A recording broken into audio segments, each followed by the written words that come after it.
Hi, it's Gary. Welcome to today's video. Today it's a bit of an experiment. I've got this pen here, the Jinhao 9056. It's a gorgeous wooden pen. I love the looks of this pen. The writing experience though, it's extremely poor. What we're going to do in this video is I'm going to experiment with changing the nib. So join me now down on the mat. We'll take a look at what I'm currently experiencing with this pen. We'll swap the nib and we'll see what happens.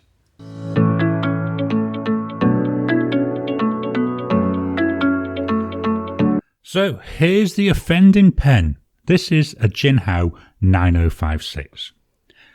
I'm going to be honest. Yes, this is a wooden pen. I've also got a Conklin All-American, which is virtually the identical pen, and that's also wooden. And both of these, I have major issues with them drying out.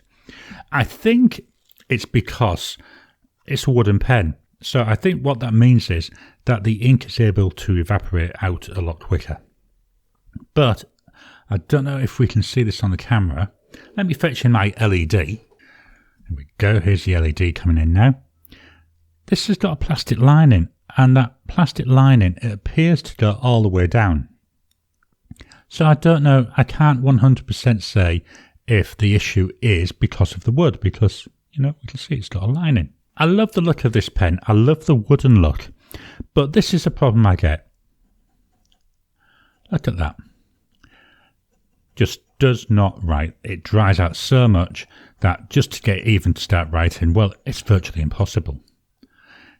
You might be saying, Gary, maybe there's no ink in it. There is. You can see the ink there. Let me just fetch this down. So there's plenty of ink in there. What I have to do, like I did just then, where I just moved down the plunger, and even now it's still not working. Really disappointing, because a pen that doesn't write, well, it's no use to me. Once I can actually get the ink flowing, well, even then it's still inconsistent. Sometimes I can write 4 pages. Other times, after about 3 words, it stops flowing again. So very, very inconsistent. What I'm going to do today is first get that out of the way and then fetch in some kitchen roll, hopefully to protect the cork in case there's an ink leak. What I'm going to do, I'm going to take this nib out and I'm going to replace it with this one. I don't know what this nib's going to be like. I bought some cursive italic nibs from Kiwi Pens and they sent this as a freebie. So I thought, well, let's see if that will work. If it won't fit, I say, I don't know, I've not tried this yet. What I'll do is I'll pull out one of my Yoho nibs from Goulet Pens. But I wanted to try this one first. I'm going to fetch this in. I know it looks a little bit like a test tube holder to me, but I use this for holding some of my smaller ink samples. But also when I'm doing something like this, what I'll do is I'll take out the cartridge converter and pop it into here so we don't get ink everywhere. So let's take out that converter first. There we go. I can just go and stand in there. Now that's out of the way. Before I pull this, one thing I will say, from what I've found in my research, as soon as you've pulled a nib out, you invalidate any warranty. So be very, very careful doing this, because at the end of the day, if you invalidate your warranty, well, there's nothing you can do to fix it then. You've got to try and work on it yourself. To take the nib out, I've got 2 things. This, it came from Goulet. It's just a little rubber strip. And I've also got this. It's actually used for loosening the lids on jars. But I find it's really useful when I'm pulling nibs. What I'm going to do, before I do that, you may notice I'm wearing gloves. This can be quite messy, so it just keeps the worst of the ink off my hands. So with one of these rubber things, I'm going to hold the section. I'm going to now fetch in the other one, gently gripping that nib, and then give it a good pull straight out. And there it is, it's pulled out. So now I've got, this is empty, I've got the feed here and I've got the nib. So let's take the nib off, put it to one side. With this feed, I've done this a number of times trying to get this to work. I'm going to give it a clean because hopefully that will get, again, any soaked in or any stubborn ink that's in that feed, get that out. So I'm just going to go, I'm going to give that a clean. I'm not going to do that on camera because it's not overly exciting watching somebody washing something.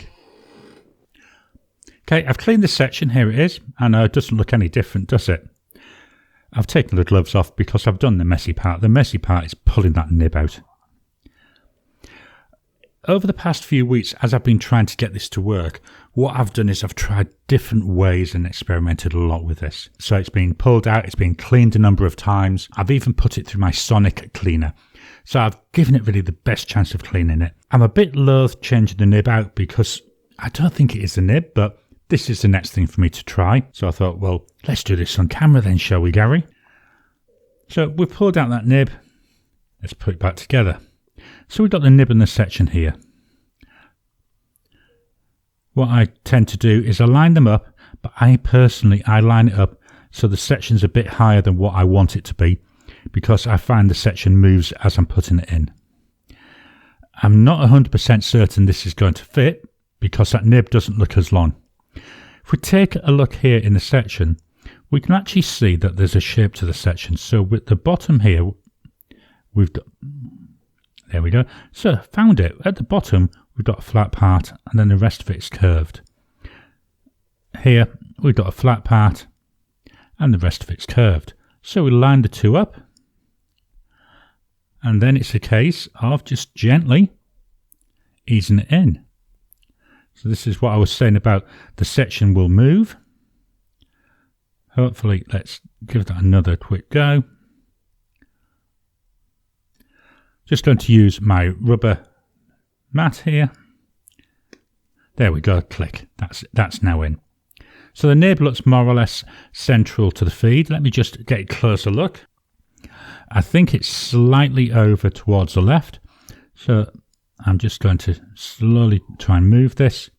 See if it'll go in any further. Okay, let's give this a bash. I'm not 100% certain that this nib fits. If not, then later on I'll try changing it all over again. We'll put the pen back together.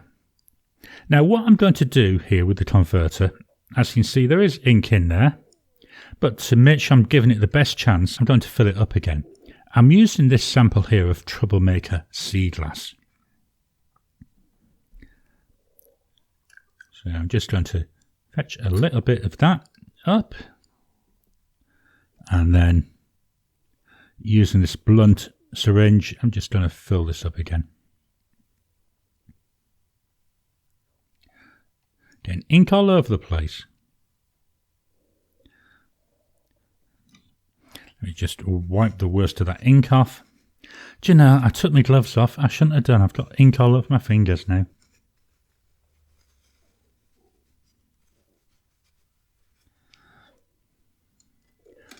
Oops. Pop that there. Dump what's left of the ink back into the vial. There's not a lot there. I've only got a little bit of ink left now.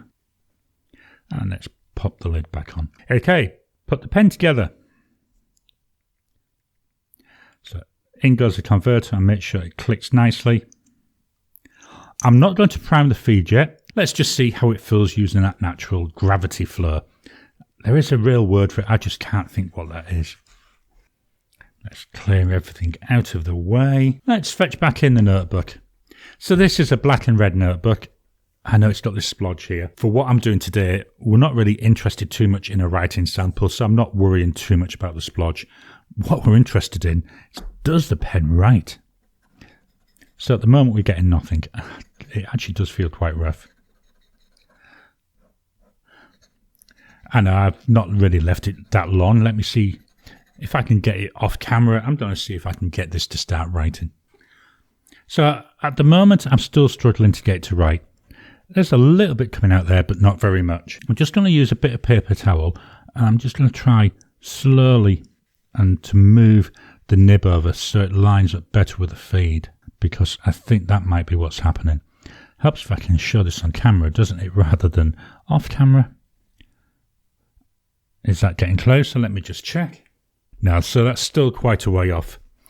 Just going to fetch this in and going to use the rubber mat. There, can that help?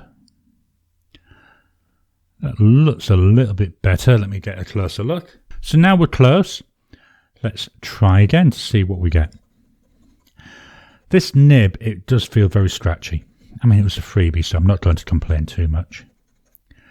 But it doesn't look like it's helped any. What I did whilst I was off camera is I've pushed down here the plunger a bit. Just going to do a bit more. See if that'll help. See if I can prime that feed any. But it doesn't seem to be making much of a difference. Do you know, I think I'm going to end up writing this pen off because no matter what I do, I just can't get it to write consistently. Let's try anyway. So we've got here a Jinhao 9056. That's not too bad. Very thin line though. I'm going to say this is maybe an extra fine or even an extra fine. I said the ink by Troublemaker. And it's sea glass.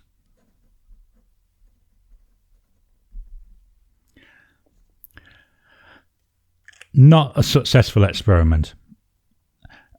Hopefully when you see this you might be able to give me some tips of what else to try, because I do love the look of the pen.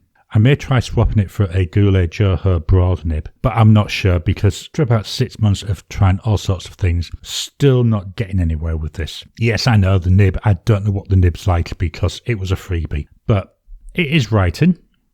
It's not very thick line. You know, very, very quick to dry now. Not a nib I'm going to enjoy using. Worth giving it a bash though, wasn't it?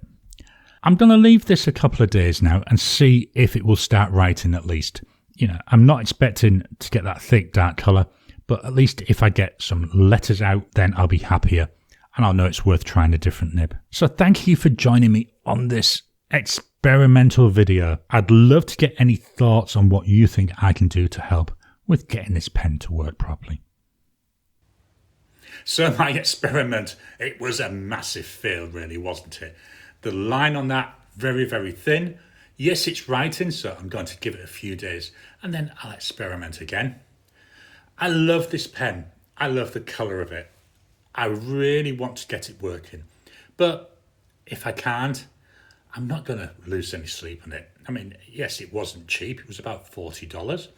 But who really cares? Because if the pen doesn't write, it's no good to you. I want to experiment more with it. I want to get it working properly.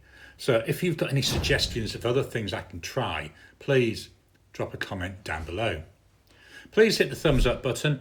Every time you like, every time you comment, just helps with the YouTube algorithm.